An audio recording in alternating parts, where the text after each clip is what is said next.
Alchemy institute में आपका स्वागत है। इस वीडियो में हम some basic concepts of chemistry के बारे में डिस्कस करेंगे, जिसमें हम डिस्कस करेंगे Gay Lussac's law of gases volume, हम डिस्कस करेंगे Avogadro's law, Dalton's atomic theory, atomic mass unit, atomic mass, average atomic mass, molecular mass and last हम डिस्कस करेंगे फॉर्मूला यूनिट मास। चलिए तो हम फर्स्ट टॉपिक पे आते हैं और first topic is Gay Lussac's law of gaseous volume. चलिए हम बात करते हैं कि Gay Lussac's law of gaseous volume क्या होता है। तो according to this law, at same temperature and pressure when gases combine or produce, they are in the simple ratio by volume. जब कोई gases same temperature and pressure पे combine होता है किसी केमिकल रिएक्शन में या प्रोड्यूस होता है, तो they are in the simple ratio by volume. अब कैसे होता है ये? चलिए 100 ml hydrogen plus 50 ml oxygen combine to form 100 ml water.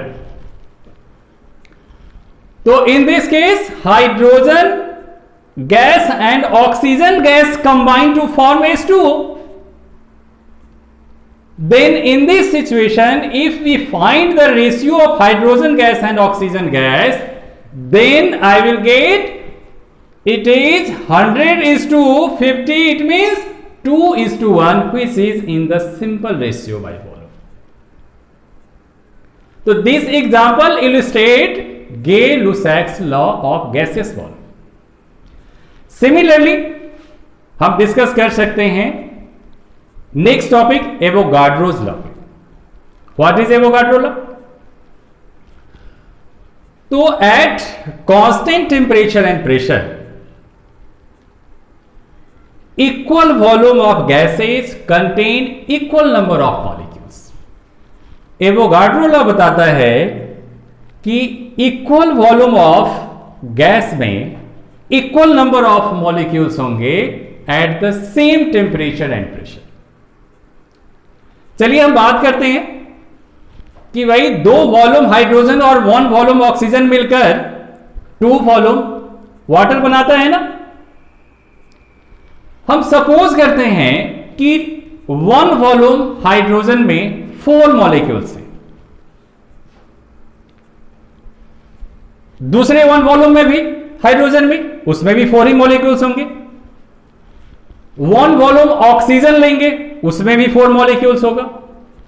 इससे जो बनेंगे 2 मोल्स वाटर, उसमें 8 वॉल्यूम ऑफ वाटर होंगे, वाटर मॉलिक्यूल्स होंगे। तो क्या देखा इसमें कि गैस चाहे कोई भी हो, इक्वल वॉल्यूम में उसके जो मॉलिक्यूल्स होंगे वो सेम होंगे at the same temperature and pressure. तभी तो 1 वॉल्यूम हाइड्रोजन में 4 मॉलिक्यूल्स था, तो 1 वॉल्यूम ऑक्सीजन में भी 4 मॉलिक्यूल्स था, और इस तरीके से 2 वॉल्यूम ऑफ वाटर में 8 मॉलिक्यूल्स है, तो 1 वॉल्यूम में कितना हो जाएगा? उसमें भी 4 मॉलिक्यूल्स होंगे। तो this example illustrate the Avogadro's law. Avogadro law को यह इलस्ट्रेट करता है। चलिए अब हमारा नेक्स्ट टॉपिक है Dalton's atomic theory. Dalton's atomic theory क्या बताता है? तो डाल्टन्स एटॉमिक थ्योरी बताया कि एटम जो है एक इनडिविजिबल पार्टिकल्स होता है। मैटर का एटम एक स्मॉलेस्ट यूनिट होता है जिसको डिवाइड नहीं किया जा सकता। सेकेंड बताया कि atom of same elements are identical in properties and mass. Same element का जो एटम होता है वो सारे के सारे एटम की मास एंड प्रॉपर्टी आइडेंटिकल होती है, सेम होती है। थर्ड पॉइंट उसने बताया कि in a chemical reaction reorganization of atoms takes place. Means what, कि सपोज करते हैं कि कोई रिएक्टेंट A प्लस बी मिला और ऑर्गेनाइज होकर ये AB बना दिया।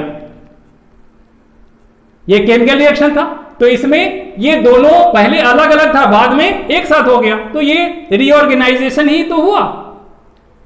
तो उसने कहा कि chemical reaction reorganization of atom takes place. Next topic उसने बताया कि in any chemical compound atoms of element combined in a fix ratio. किसी भी केमिकल कंपाउंड में एटम्स ऑफ एलिमेंट क्या होता है, एक फिक्स रेशियो में कंबाइंड होता है।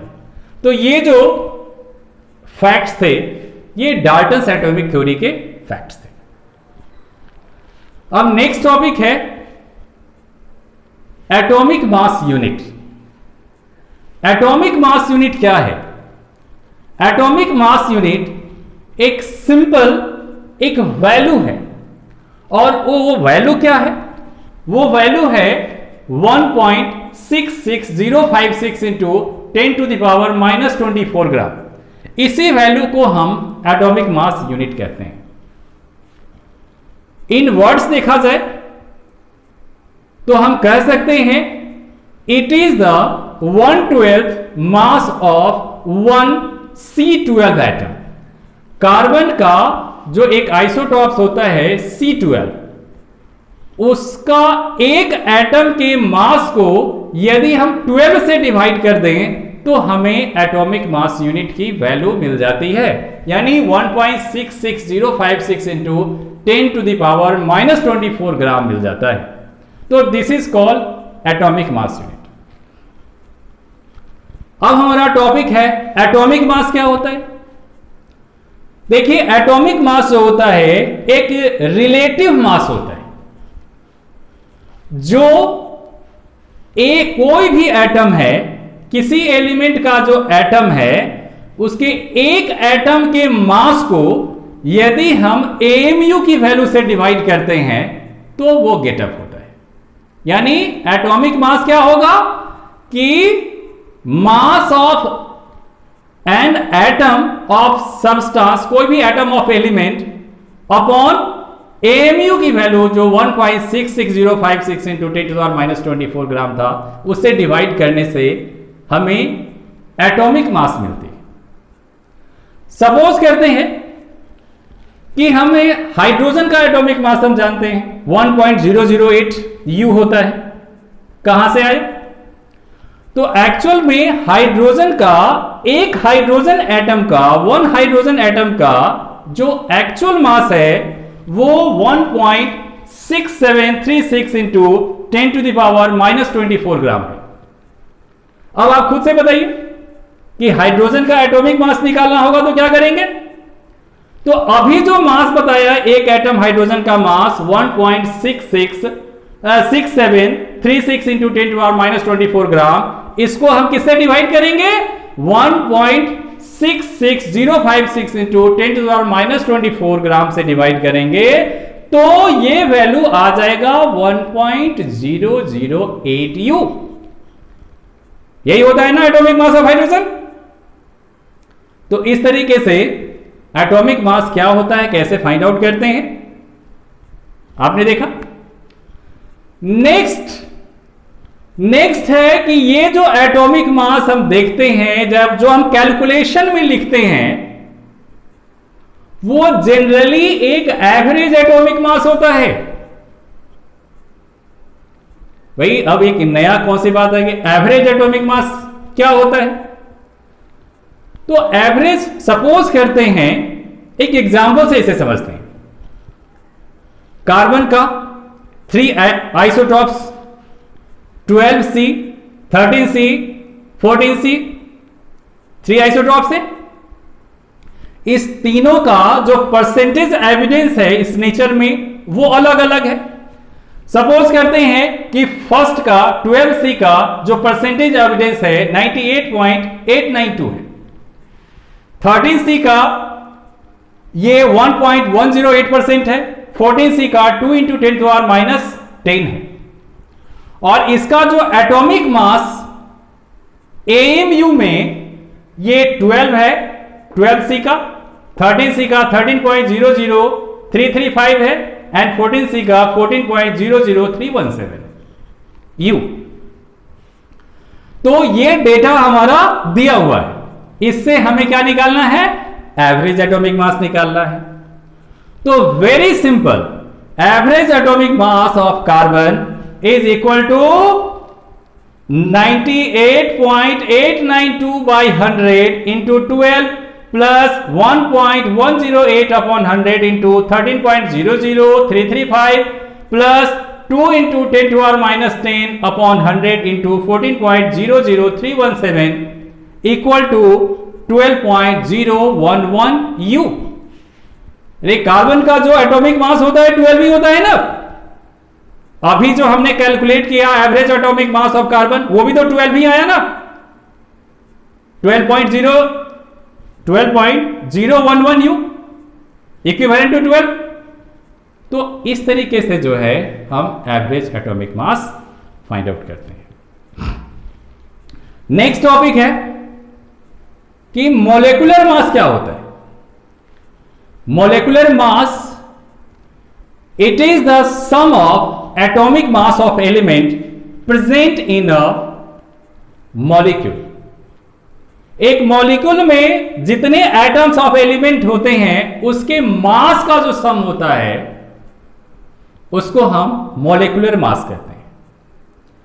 सपोज करते हैं वन मॉलिक्यूल CH4 को हम लेते हैं, इसका हमें मॉलिक्यूलर मास बताना है। तो कार्बन का एटॉमिक मास 12 होता है प्लस 4 इंटू H, कितना हो गया टोटल? 12 plus 4 16U।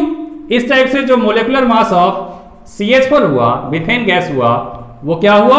16U हुआ। इसके बाद नेक्स्ट टॉपिक है फॉर्मूला यूनिट मास। देखिए, जो आयनिक सॉलिड होता है उसमें Na+Cl- का इलेक्ट्रोस्टैटिक इंटरेक्शन होता है, और आयंस जो है नॉन डायरेक्शनल वे में एक Na+ बहुत सारे Cl से, फिर आपका जो है Cl Na+ इसके चारों तरफ जो है इंटरेक्टेड होते हैं। इसका कोई डिस्क्रीट जो है स्ट्रक्चर नहीं होता है, डिस्क्रीट कोई फॉर्मूला नहीं होता है। तो ऐसे केस में हम इसका एक फॉर्मूला यूनिट कंसीडर करते हैं। जैसे एक 1/1 NaCl एक स्मॉल यूनिट है, तो इसी का जो सम ऑफ इस फॉर्मूला यूनिट